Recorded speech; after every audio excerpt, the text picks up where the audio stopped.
Hello friends, आज हम देखेंगे दोस्तों टू डैफोडिल्स, जिसे लिखा था रॉबर्ट हेनरिक ने। रॉबर्ट हेनरिक ने इसमें टू डैफोडिल्स को देखकर ये सोचा कि किस तरह ये खिले और फिर तुरंत ही मुरझा गए।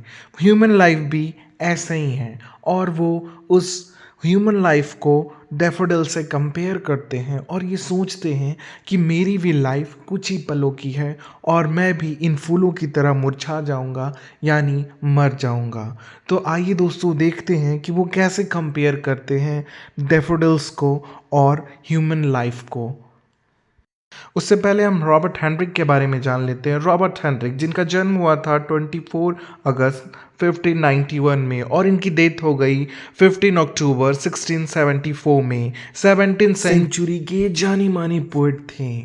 इनकी जो बेस्ट बुक थी 17th सेंचुरी की, जो पोयम की, हेस्पेरिडस। तो ये थे दोस्तों रॉबर्ट हेनरिक। अब आइए इनकी लिखी हुई पोयम को हम लाइन बाय लाइन पढ़ते हैं। Two daffodils, fair daffodils, we weep to see you hastel away so soon.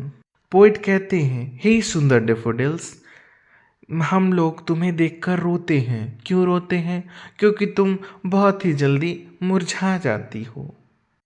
As yet the yearly rising sun has not attained his noon. और तुम इतनी जल्दी मुरझा जाती हो कि ऐसा लगता है जो सूरज मॉर्निंग में होगा वो अपना दोपहर भी नहीं देख पाया, यानी कि तुम एक दिन भी नहीं टिक पाती हो। पोइट कहते हैं, stay stay until the hasting day has run. Stay stay, रुको रुको, तब तक रुको जब तक ये दिन रुकता है। But to the evensong, क्योंकि शाम को एक प्रेयर होगी, उसके बाद तुम चली जाना, पर कम से कम दिन भर के लिए स्टे तो हो जाओ। And having prayed together we will go with you alone. और जब हम प्रेयर कर लेंगे साथ में, तो हम साथ में ही तुम्हारे साथ चलेंगे, यानी कि तुम रुको तो दिन भर के लिए, जब शाम की पोयम होगी तो हम तुम्हारे साथ चलेंगे, यानी तुम्हारे साथ खत्म होंगे। जैसे तुम मुरझाओगी वैसे हमारी भी मृत्यु आएगी। इसके बाद पोएट लिखते हैं, We have shorter time to stay as you, we have as short a spring. हमारे पास भी थोड़ा ही समय है, शॉर्ट टाइम है, जैसा कि तुम्हारे पास है। इतना शॉर्ट है जितना एक स्प्रिंग का सीजन होता है। As quick a growth to meet decay as you or anything. Poet compare करते हैं और कहते हैं कि जिस तरह तुम बढ़ी उस तरह हम भी बढ़ते हैं और फिर अपनी अंत से मिल जाते हैं, जैसा कि सभी जीवित चीज करते हैं।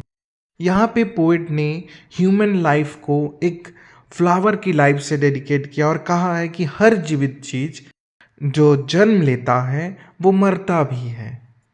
और ये सब बातें वो उस डेफोडिल से कह रहे हैं।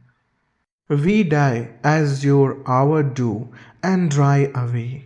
हम भी मरते हैं जैसा कि तुम मुरझाती हो, जैसा कि तुम ड्राई हो जाती हो और फिर चली जाती हो।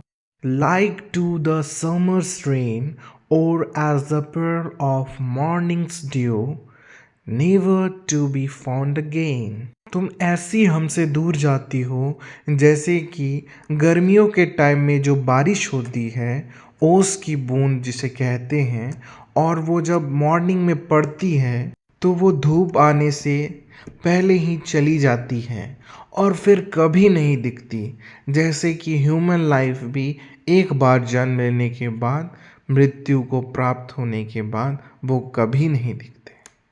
तो इस पोयम में पोइट हमें यह कहना चाह रहे हैं कि ज़िंदगी का कोई भरोसा नहीं है और जिस तरह जीवन मिला है उसी तरह मृत्यु भी मिलेगी।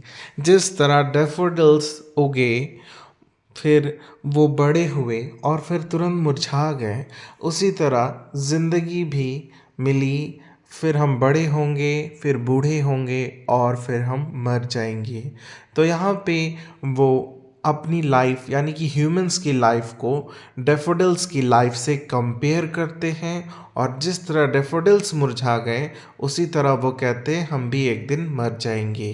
तो ये थी दोस्तों टू डैफोडिल्स पोयम। आपको मेरी एक्सप्लेनेशन कैसी लगी हमें कमेंट सेक्शन में बताएं। लाइक करें, शेयर करें, सब्सक्राइब करें। जय हिंद दोस्तों।